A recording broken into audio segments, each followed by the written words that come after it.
Well, welcome back to another episode of Who's Really the Boss. Thanks for joining me. Hey, anytime, anywhere, I'll be there by your side.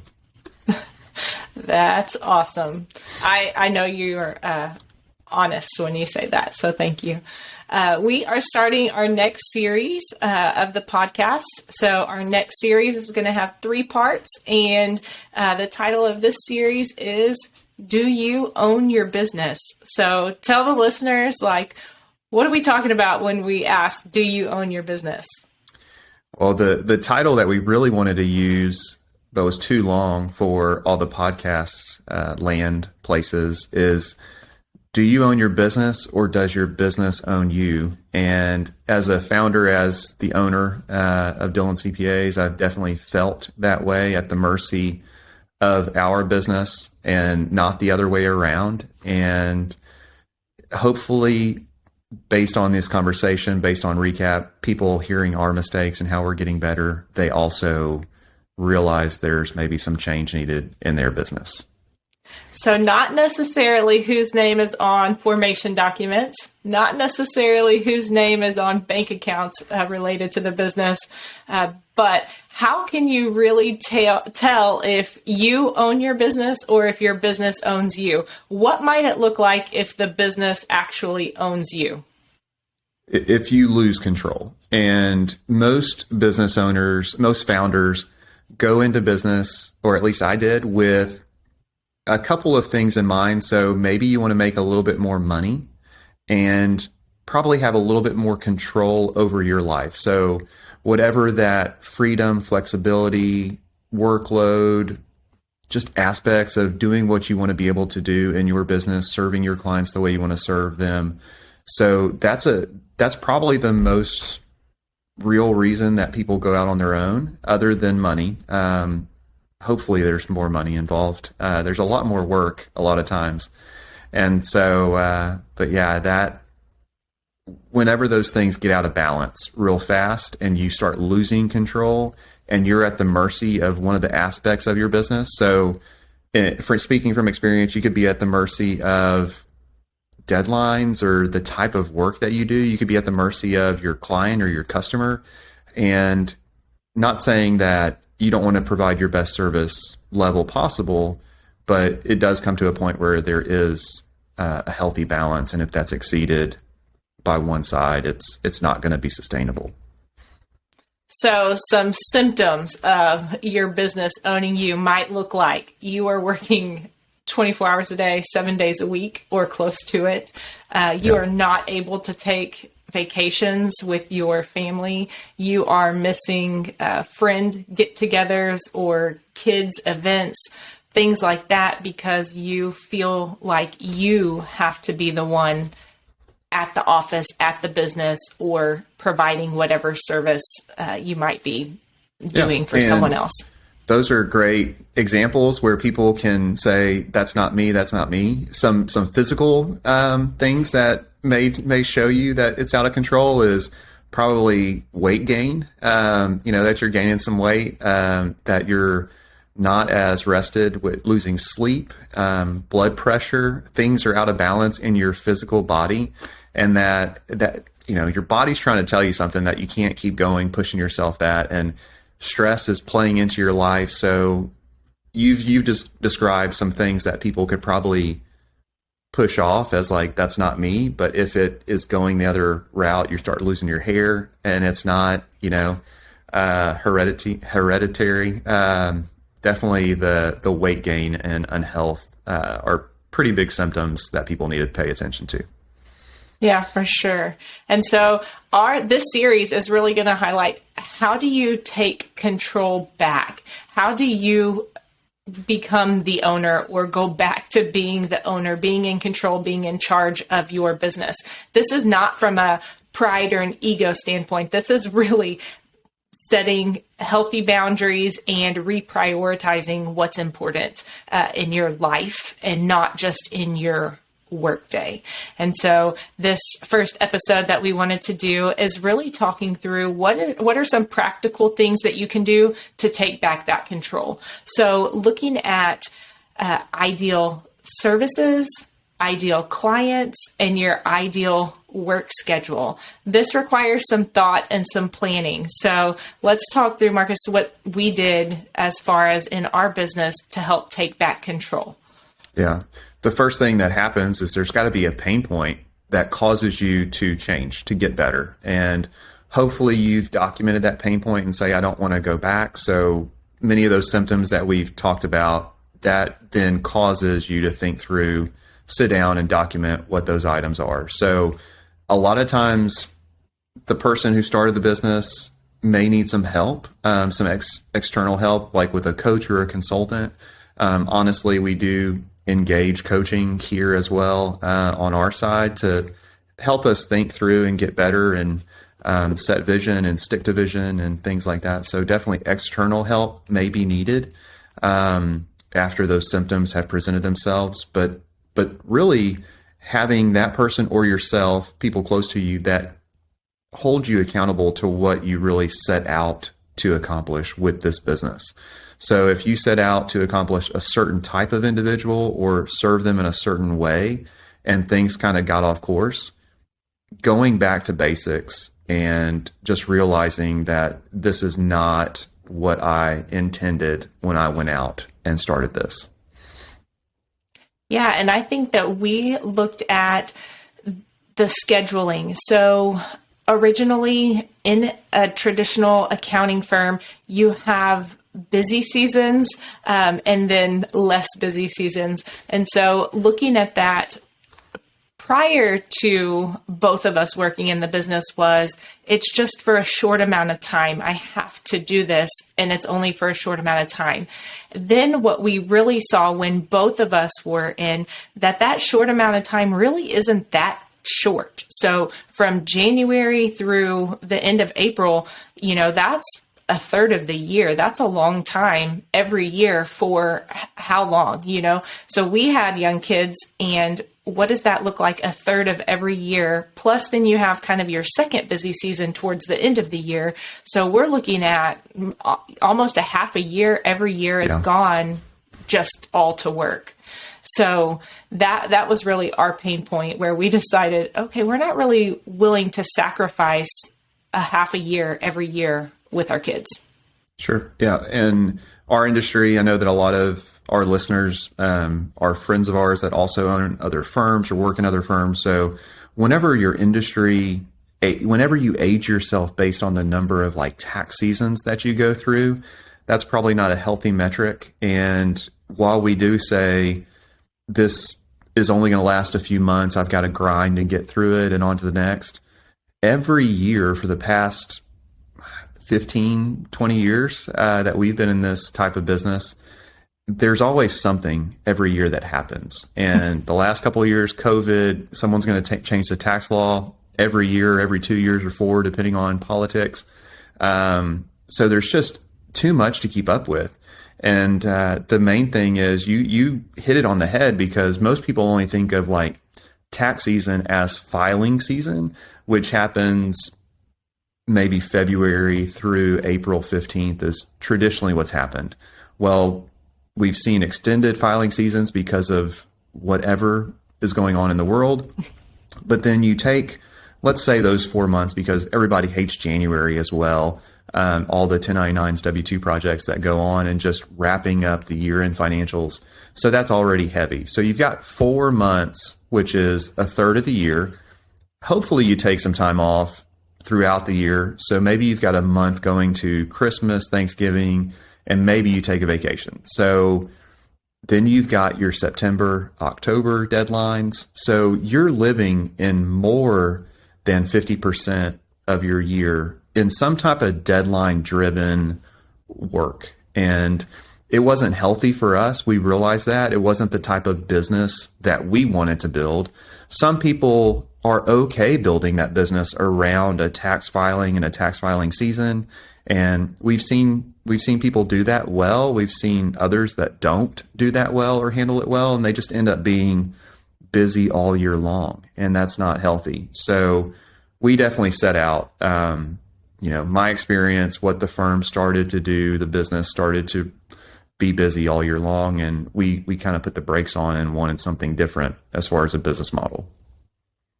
Yeah. So what we did, we were looking at not only our family, our team members who either had young kids the same as we did, or who didn't have kids yet and couldn't fathom even having a family if they were required to work that amount of hours. Like they could see into the future, like it is not possible to raise a family and work till 10 p.m. or 11 p.m. most nights of the week for months out of the year. And so, other than us thinking, okay, there's got to be a better way, this is not what we originally wanted. We also, like Marcus mentioned, we started just really talking to outside people. Like, is there a different way? Is anyone else doing this differently? Is someone else doing this better than we are? And then that way we could move forward. Yeah. So part of that was you touched on probably the three things. So services, client, and schedule. We can talk about schedule because we're kind of already there as far as like the big schedule. So what did we want our year to look like? We definitely did not want the grind any time of year. And my background coming out of Big Four, I had a large client, which was a fiscal year client. So that means they had a non-traditional year end, which we worked through to get work done. And then I had to roll over to traditional year end clients. And so that's not what I wanted, and not what I wanted here. So what we started to do is how can we keep it even throughout the year and provide a great place to work and a great way to serve clients evenly throughout the year. And so for our business model, that means doing a lot of the back office services. So payroll, accounting, bookkeeping, closing out the numbers every month, and just making sure everything's consistent throughout the year, that we're providing consistent business planning, tax planning throughout the year, and that the compliance work is done just more as a matter of fact, as like a result of everything you do throughout the year. So that was the schedule that we laid out. And it's funny because where we're at in a world as far as like talent shortage and people that want to do really any kind of work, but definitely like the kind of work that our industry is typically known for, is fewer and fewer people. And so whenever we can have a conversation with a prospective team member and say, we're going to reduce the amount of overtime to minimal, if any, no weekends, no late nights, and try to hold true to that. And that's a lot more appealing than mandated 60 plus hour work weeks. And if you're not hitting those quotas, you're getting called out on it. So that's speaking into like the accounting space specifically. But I didn't know, is there anything else around scheduling that from your perspective we need to discuss? Well, I think just sharing practically what we looked at, we probably looked at what we didn't want to do first. We don't want to work weekends. We don't want to work holidays. We don't want to work late nights. So really looking at an ideal work schedule, okay, we're okay with a traditional Monday through Friday, 8 to 5. That's not, that would be fine.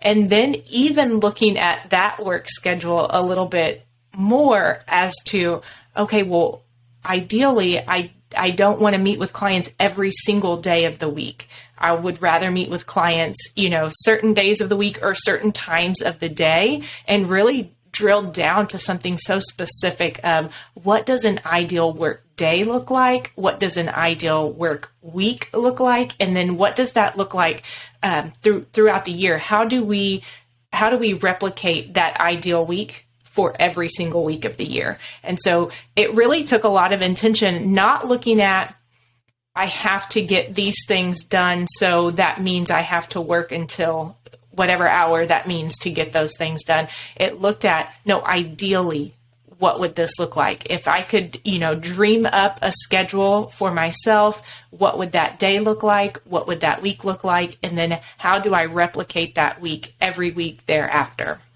Yep. So you're exactly right. And in those early days, whenever you're having to meet with people during the day, whether it's a client or a team member, and then stay late to actually do the production, the work, and get that done, those are days that I think back on. I don't think back on them fondly, but there are days that I'm so grateful that we've got a different system in place. And it really just goes back to scheduling. What do you want that schedule to look like? And like you've hit on, you've kind of introduced the concept of time blocking already. And that's something we believe in pretty well here. And we'll probably have an additional discussion on that.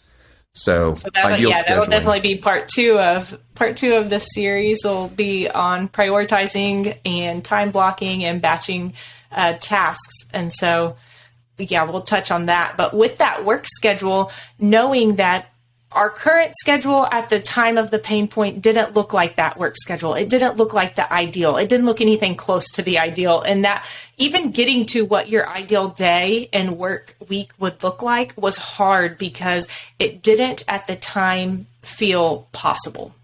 And so it felt a little bit like a waste of time thinking through that, because it was like, okay, well, that's great to think about and dream about, but that's not really possible. That's not practical. And so it really took, okay, no, this is what I want it to look like. So if this were to be true, if this was my actual work schedule, my work week, then what also has to be true? What has to change? What has to be different to make this possible? And so that's where we looked at some of our service offerings and who would be interested in those types of services. Sure. So the service offering, kind of going into that, if we realized that we did not want to be the traditional after the fact tax shop. And so one, you have to stop offering that as a service, and how you communicate that to the public or to potential clients, take it off your website. If someone calls and wants you to do that for them, you have to be prepared to tell them no. And that was a very big hurdle. I had to remove myself from that because as the person that started the business and saw any revenue as good revenue, it definitely took me separating myself for the business as a whole to be healthy and tell people no, that wanted us to serve them in whichever way they were traditionally used to being served. And that was no longer acceptable on our side because we wanted something better. So you actually started taking those calls and telling a lot of people no who called for tax returns. We still get those calls. Thankfully, you're not the one that tells those people no any longer, and hopefully tries to let them know that there's even a better way and spend some time educating them too.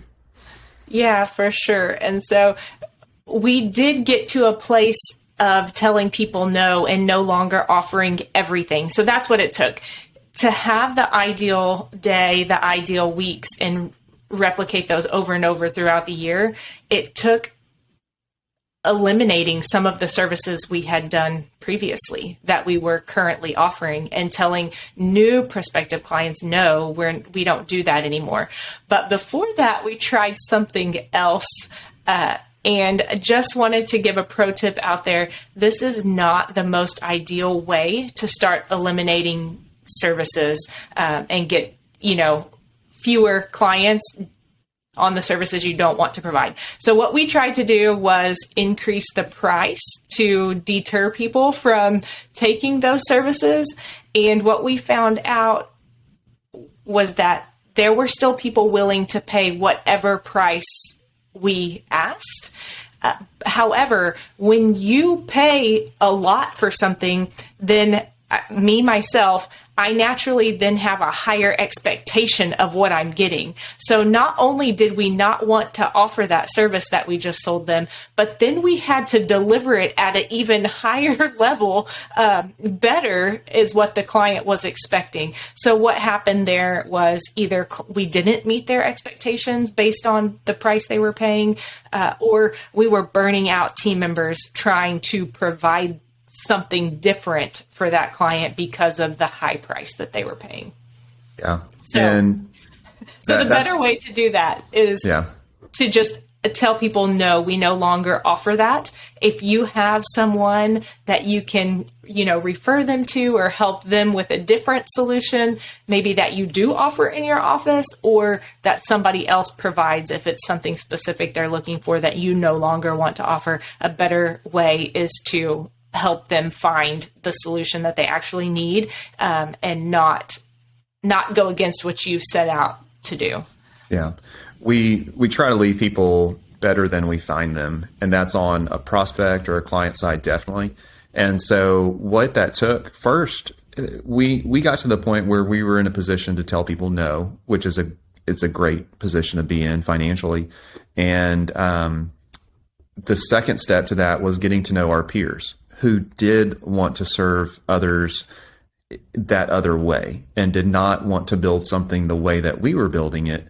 And so we become a referral partner to our peers that are doing that type of work. And they love us because we keep sending them work that they may not be introduced to otherwise. And so it helps from a relationship standpoint with our peers. And then also that person that we've referred on that we end up dropping the ball on and not serving them well, their opinion of us isn't negative. It may be, flat, but it's not negative. And it may even be positive because we've told them no, which a lot of people will not do. And I know that's surprising to many people when you call a business that you think will serve you and you say, no, like we're at capacity or that's not how we do it. And you just approach that situation with intention versus letting that situation drive you and overwhelm you, which then goes back to who really owns your business. And in that situation, you're at the mercy of that prospective client that you know nothing about. And even if we threw out something crazy, where we doubled the minimum fee every year, and it wasn't healthy, it wasn't really right to do that to that prospective client, because they can go other places that may serve them just as well and pay more of a market rate for that. So, I think that's definitely a pro tip, is not trying to really drive top line revenue based on the wrong type of client. Yeah.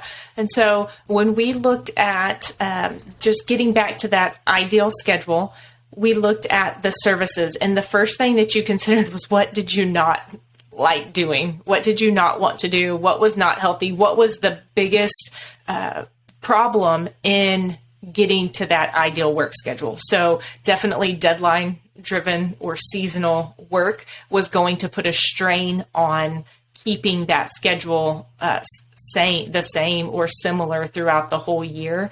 So we looked first at what don't we like to do, what kind of things would interfere with keeping that ideal schedule.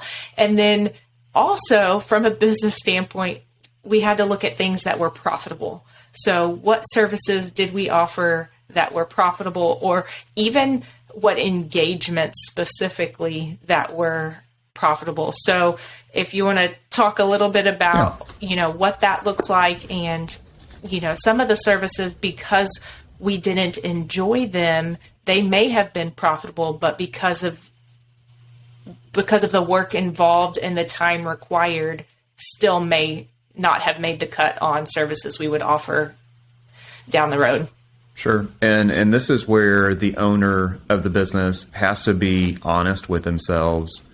You have to back up and is your firm, whatever you built, is it truly a business or is it just a job at the end of the day? Are you not able to produce anything if you remove yourself? And I think if that's the answer, is that no work goes out the door if you remove yourself from the equation, you really don't have a standalone business. And that may be hard for some people to say. And the reason why I kind of highlight that is, as owners that do production, that do work in the business, we discount how much our time is worth. And the projects and engagements, which tax returns or something that only requires the highest level of input, those are actually unprofitable because it's only your time, and your time may be worth the most on the team. Thankfully, now we've got other people who their time is worth way more than mine, and that's how we evaluate if we're able to bring value to the relationship, if we're able to have profitable work and employ a great team of people. That's ultimately how we've shifted from a production mindset as an owner to a business mindset, and evaluating those, what's really profitable and business lines. You also have to look at profitability and liability. So if it's a type of engagement where there's a lot of liability, where you're expressing an opinion, or you don't do as many of those types of engagements, and you're not being honest with yourself that you really don't know what you're doing, there's really a lot of liability as a professional there, and you kind of have to evaluate that. So when we look at profitable engagements, we want engagements that others can work on and do them in a timely manner, and that the people that are working on those engagements they're timely, they're successful in getting what they need to get the client what we promised we would deliver, and the advice that comes along with it. So that's typically what we look at in a service world.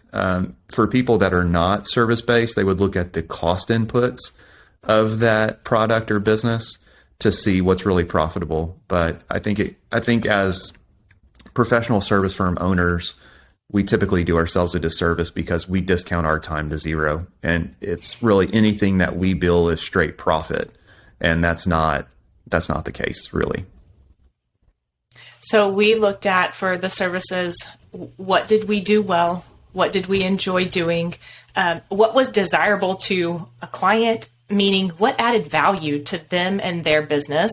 And then what could we automate so that it would be sustainable long term? So what services could we automate so that our team and our clients could be served the same throughout the year at a very high level? Yeah.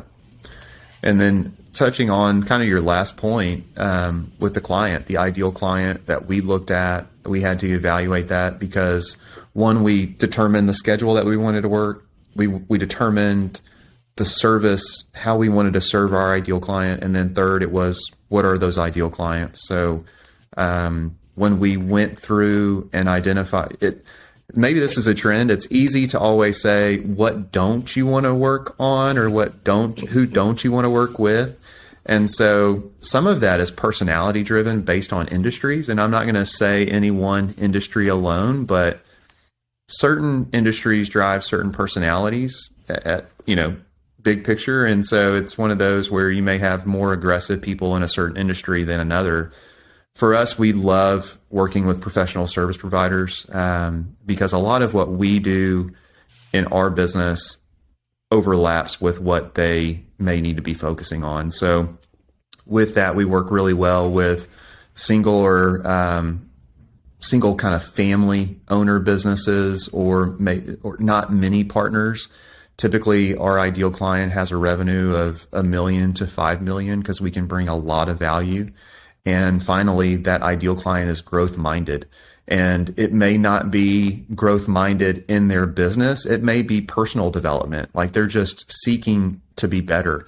And we love working with those people because that's who we are, honestly. And that's who we cultivate as team members. That's who we attract as team members, are really driven, growth-oriented, productive people. And on the other side of that relationship with clients, that's who we connect really well with as well. So I think that's who we identified as ideal, and we can kind of come alongside them and add a lot of value as their partner in that relationship and help them achieve their goals. Yeah, and practically what that looked like was honestly looking at the current client list. Who did we serve really well? Did they fit into certain niches of industry or type of person? And then that's how we were able to determine those ideal clients. So it wasn't us taking something that we had never done before and just, that would be really cool to serve this person, but really looking at history, who are we already serving well? Who are we serving mostly? What kind of characteristics do those clients have that are similar? And then we're able to break that down into definitely a smaller group of clients. That is honestly what had to happen to fit in that ideal schedule. And for us, we did the part where work as much as you can, make as much as you can, whatever that looks like. And for us, that wasn't the answer long term. That wasn't sustainable. What was sustainable was to feel good about the value that you're bringing to team members, to clients, to your family.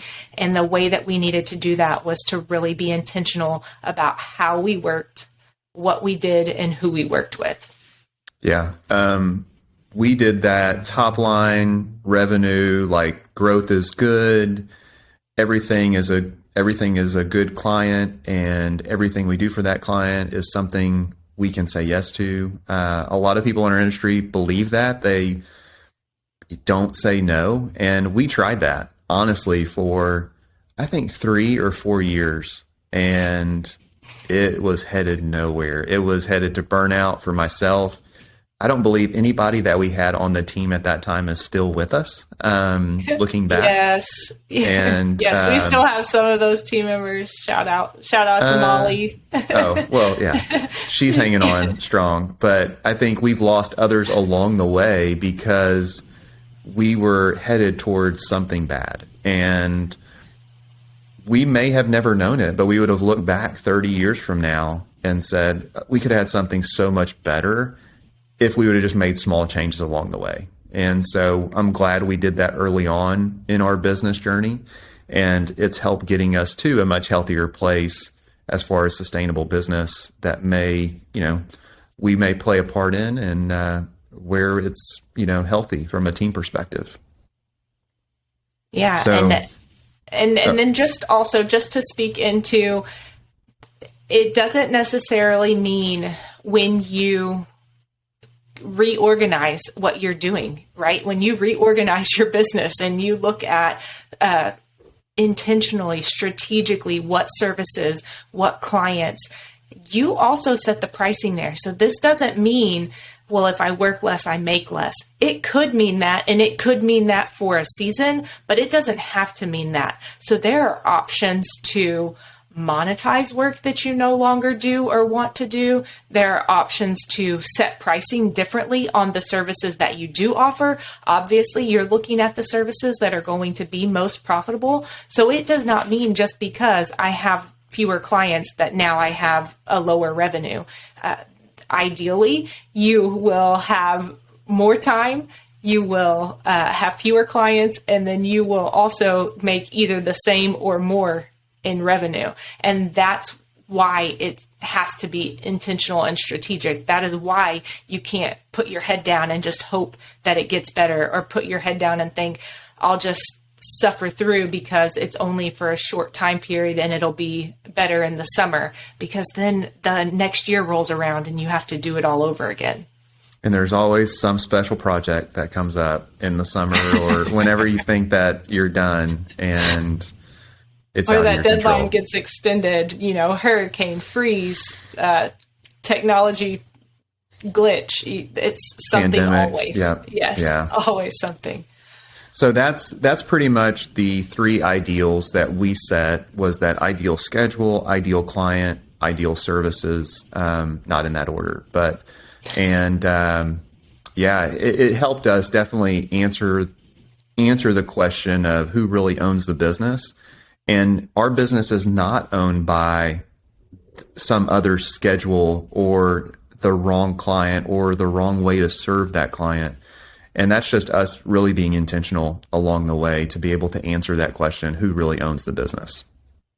Yeah. And last thought I just had was, it's progress, not perfection. You have to start somewhere. So if you start with first dream, first take the step to what would your ideal work day and work week look like? And then you can start backing into what services and what clients. And then from there, you can start implementing. So the first step definitely would be, first you got to dream. First, you got to think about, when you went into business, what did you think it was going to look like? What did you hope it was going to look like? And kind of start there with that scheduling. I think to add on to your final comment is a lot of... Are you one-upping me? Are you trying to one-up? No, definitely not. I think because many of us on this side where we're type A, dreaming sounds so like, I'm not going to do that. And look for other people in your market, in your industry, that maybe have the business or have the lifestyle or have something that you just want a little bit of piece of, and go learn more about that person. Maybe go start a relationship with that person, because that's what we did. We saw people that were better and we asked what they were doing. And so to say dream is excellent for some of the more creative folks, but for those that need a little bit more black and white, definitely go that route and find others that are maybe where you want to be. Yeah, that's awesome. And I'll let you one up me with that one. That's great advice. I get 1 out of a 99, so we'll take it. Exactly. But all right. Well, looking forward to the next conversation, where I think we're going to kind of dive into time blocking and that nonsense that you always talk about, that maybe people believe in after a while, but they're very leery about it in the beginning. All right. Talk to you soon.